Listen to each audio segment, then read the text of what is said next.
Rassurez-vous, chers amis, je ne vais pas vous parler de Dominique Strauss-Kahn ou de tous les hommes cochons de son acabit. Ce serait ennuyeux, car les exploits sexuels de ce charmant jeune homme n'ont vraiment rien d'intéressant, et en reparler serait répétitif, car tout a été dit sur les exploits acrobatiques du bonhomme. Je vais quand même vous parler de l'homme cochon, mais sous un autre angle. Et cet angle, c'est celui de la greffe toute récente du cœur d'un gros cochon halal sur un Américain. Cette greffe est une première, et notre Amerloc va donc désormais avoir son sang irrigué grâce à son nouveau cœur, celui d'un gros porc halal, comme je vous l'ai déjà dit. À l'évidence, ce genre de greffe pose tous les problèmes philosophiques et moraux que l'on peut imaginer. Je ne vais pas les énumérer ce soir, car ce serait ennuyeux, presque aussi ennuyeux que les exploits zizitiques en tout genre de Dominique Strauss-Kahn et de ses comparses. Je vais donc creuser avec vous un problème qui me tracasse beaucoup. Supposons que votre chroniqueur préféré se soit fait greffer un cœur de gros porc cochon halal. Tout d'abord, cela signifie que Jean-Paul Sartre, qui s'est trompé sur à peu près tous les sujets qu'il a abordés, s'est fourvoyé en déclarant virilement que l'homme était un loup pour l'homme. En fait, l'homme est un cochon pour l'homme, ou plutôt, le cochon est un homme pour le cochon. Bon, je ne sais pas si je suis très clair, mais ça n'est pas très grave car ce n'est pas le sujet. Le vrai sujet, c'est que si je me suis fait greffer un cœur de gros cochon halal dans mon corps athlétique, désormais, dans ce corps athlétique, va désormais battre un cœur de gros cochon halal. Bien. Supposons que je rencontre une jolie demoiselle. Mon cœur commence à battre furieusement. Oui, mais c'est un cœur de cochon. Ce n'est pas moi qui ai des émotions, c'est mon cochon de cœur. J'aborde la jolie demoiselle et lui demande si elle veut prendre un café. Elle me lance alors à la figure « Il n'en est pas question, espèce de vieux cochon !» Elle en oublie même le côté halal de la cochonaille. En réalité, elle m'a démasqué et a compris que mon cœur transpirait la cochonnerie. La morale de cette triste histoire est qu'il vaut mieux refuser de se transformer partiellement en cochon, surtout du côté du cœur. En effet, imaginons ce que serait devenu Strauss-Kahn si, en plus d'un bas-ventre non maîtrisable et non maîtrisé, on lui avait greffé un cœur de cochon. Poussons le raisonnement encore plus loin. Que se serait-il passé si, en plus d'une greffe de cœur de cochon, l'on avait greffé sur le bas-ventre de l'ancien ministre socialiste l'équipement reproductif complet d'un taureau? Là, le seul mot d'ordre aurait été homme, femme, enfant et rat d'Hidalgo Guingo, tous à l'abri. Je vous souhaite une très bonne soirée.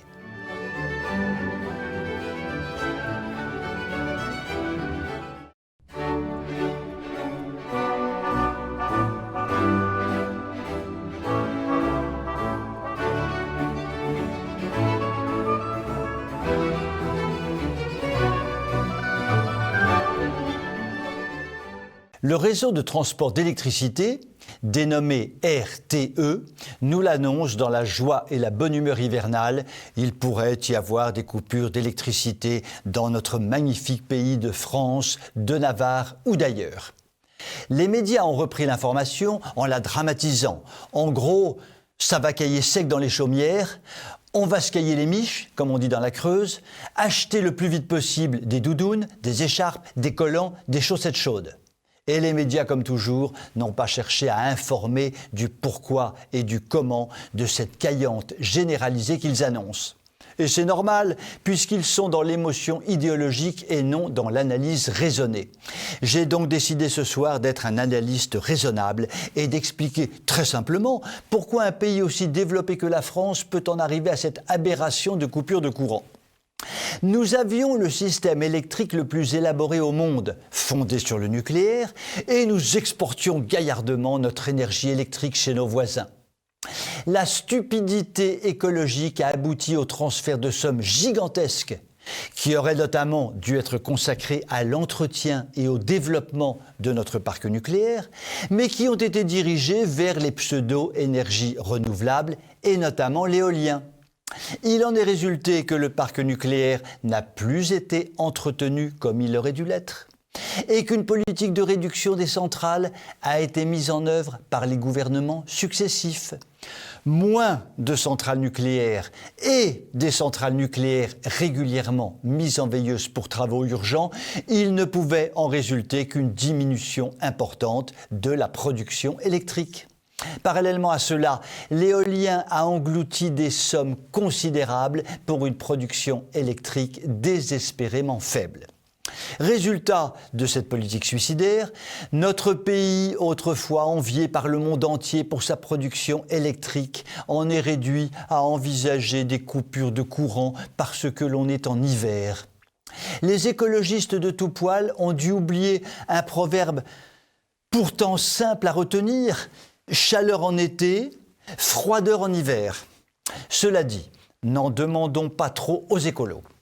En attendant, si le ciel n'est pas clément et décide de nous envoyer une bonne grosse froidure, nous avons du souci à nous faire. Rappelons-nous qu'au début des années 80, un mois de janvier glacial s'est installé sur la France, avec en Île-de-France par exemple, des températures comprises entre moins 15 et moins 20 degrés pendant plusieurs semaines, et cela sans coupure de courant.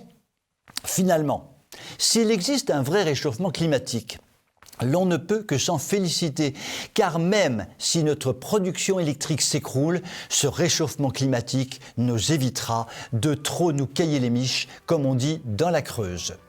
Je vous souhaite une très bonne soirée.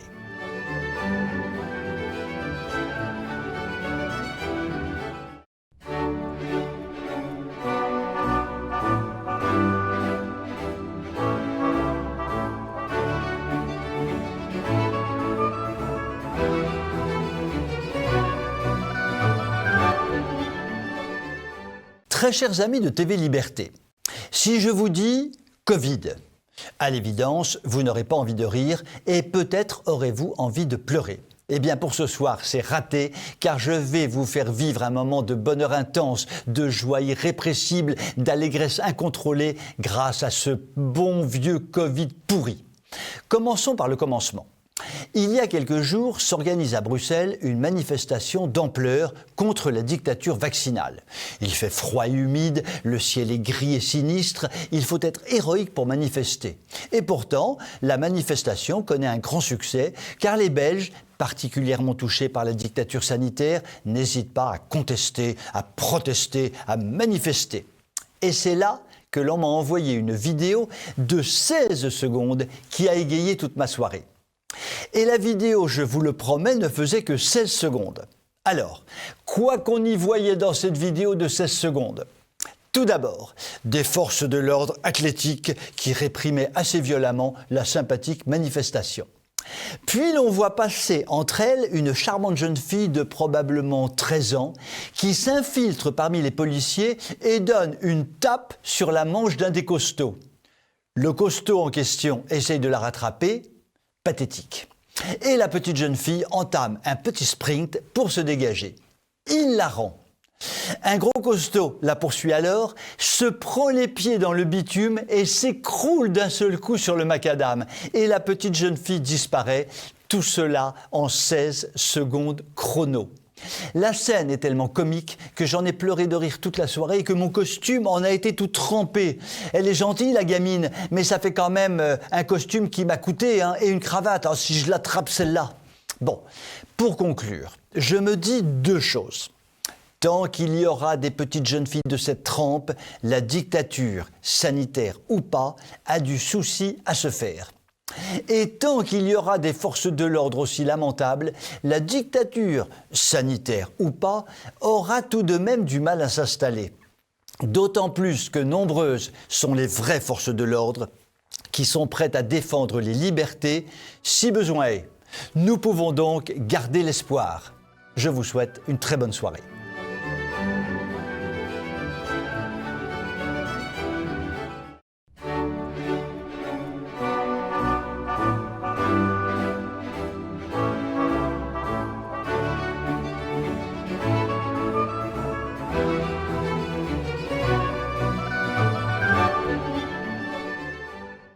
Oui, nous le savons, les migrations sont une chance pour les pays occidentaux.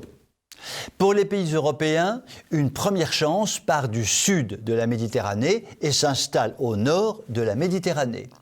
Une seconde chance part du Moyen-Orient pour se diriger vers l'Atlantique et s'installer dans les pays rencontrés.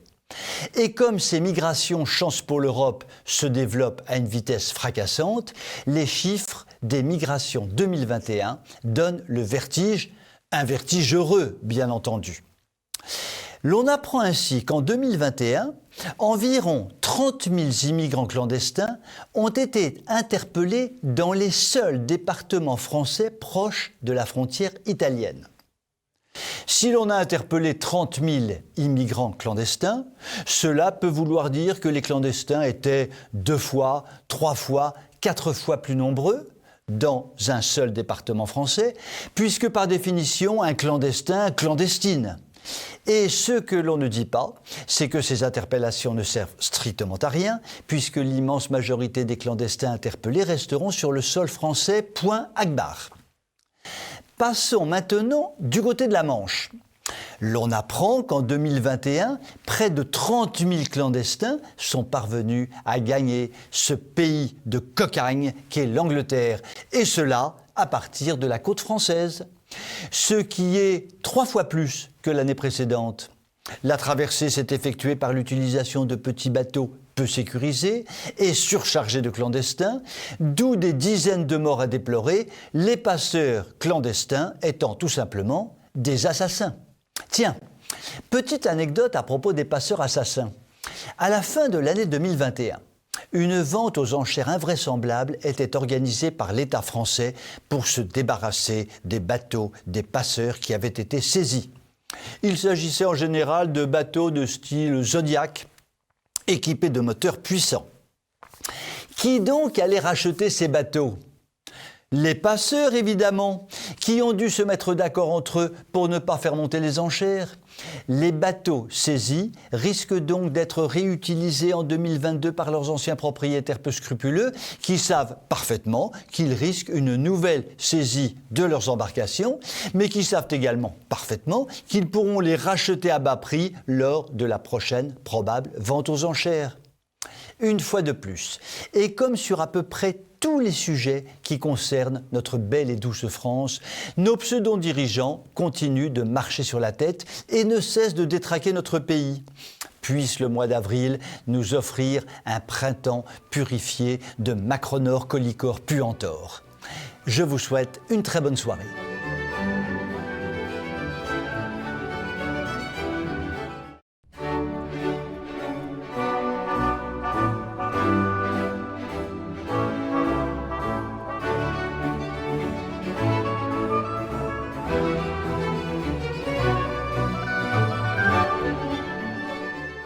Les médias aux ordres, c'est-à-dire les médias politiquement corrects, se pâment de joie en évoquant un Royaume-Uni qui irait de mal en pis de vache pour cause de Brexit et d'un dirigeant, Boris Johnson, qui accumulerait les faux pas. Pour cela, les médias aux ordres se fondent sur quelques faux pas ragotiques concernant Boris, sur une économie qui n'irait pas bien, sur des pénuries qui apparaîtraient par-ci par-là, sur un manque de main-d'œuvre dans certains secteurs, sur une population qui serait désenchantée, sur un parti conservateur qui serait divisé, etc. La première chose qu'il importe de signaler est que les médias aux ordres sont viscéralement opposés à Boris Johnson depuis des années, car le dirigeant anglais a commis le crime impardonnable d'avoir fait sortir son pays de l'Union européenne. Il aurait violenté la reine-mère, aucun problème. Il l'aurait même assassiné, aucun problème. Il aurait envoyé une bombe atomique sur les Malouines, aucun problème. Mais avoir fait sortir son pays de l'Union européenne, ce fut pour les européistes fanatiques et les mondialistes définitifs un crime absolu. Les médias aux ordres ont donc pour mission de taper le plus fort possible sur le malheureux Boris qui n'est plus que plaie et bosse. Deuxième remarque, qui m'est inspirée par ma tante Gertrude. Mon petit gars, on ne fait pas d'omelette sans casser des œufs. Pas bête, tante Gertrude. Or, Boris Johnson, en limitant drastiquement l'immigration dans son pays, crée les conditions d'un redressement futur durable en créant un problème immédiat, celui d'une relative pénurie de main-d'œuvre. Mais ce problème peut être parfaitement résolu avec de la patience et de la volonté. Troisième remarque, liée à la précédente. Lorsque l'on change très rapidement un système de relations internationales fonctionnant depuis des décennies, il est impossible d'imaginer qu'il n'y aurait aucun inconvénient à court terme, mais seulement des avantages immédiats. Boris Johnson, d'ailleurs, n'a jamais dit autre chose.